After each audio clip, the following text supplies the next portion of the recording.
Hello and welcome. Now we're going to dive into the module of large language models, and we are starting out with an introduction. We are starting very high level. So what is a large language model? It's just a specific type of AI model which is designed to understand and generate, but also to manipulate natural language text. And it was trained on huge text data sets.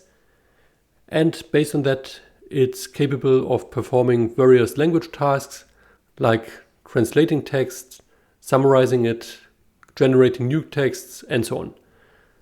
You will know how capable these models are nowadays, and they are improving rapidly. Basically, all of these models are developed on top of deep learning, so it's a specific deep learning technique and a specific architecture that was used in this context that is called transformers.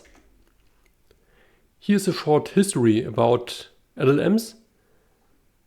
And we are starting out in the 60s of the last century.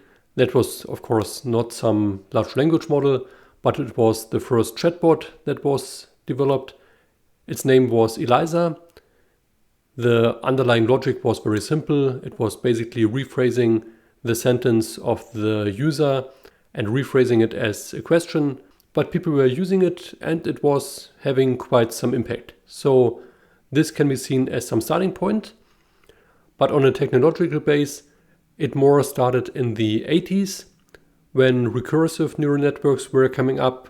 Later, specific variations of it, like long short-term memory, was developed as a specific recursive neural network form. But then it really started in 2017 when some Google researchers published the paper on transformers. In the next year, Google released BERT, a very capable language model, but also GPT was released in the first version. In subsequent years, more and more advanced models were developed by OpenAI, the different GPT versions, until finally everything took off in November 2022 when ChatGPT was released. And since then, you can see new models arising every week, basically. In 2023, several different competitors came onto the market, and the same ones are around nowadays. Google is having a big footstep in this area. Meta as well, with the Llama family.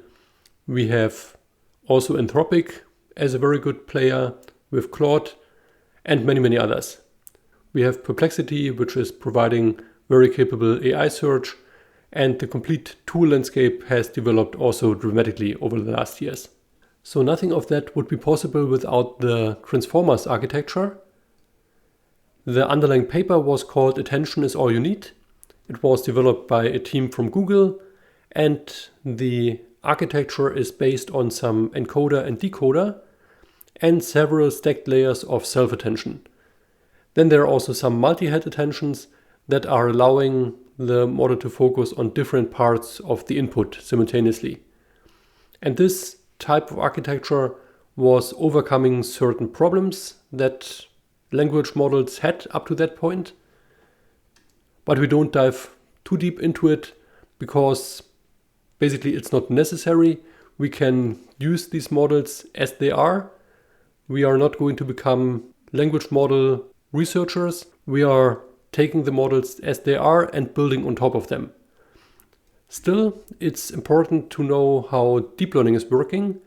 So just a quick reminder on that one. You have certain training data and the true values that are associated to it. And the training data is passed through different layers of a neural network. And as a result, you get some predictions. These predictions can then be compared to the true values in the loss function, which is itself returning some loss score. And the loss score is passed to the optimizer. The optimizer is finding out the best way to adapt the weights of the model, and then the next loop is starting. So this is the training loop of deep learning, and it's still at play here. So it's just the type of data, that is basically text data, and the sheer size of the data, but the underlying concept of deep learning is still at work. Alright, in the next lecture we're going to cover some difference between classical natural language processing models versus large language models. Thanks a lot and see you there.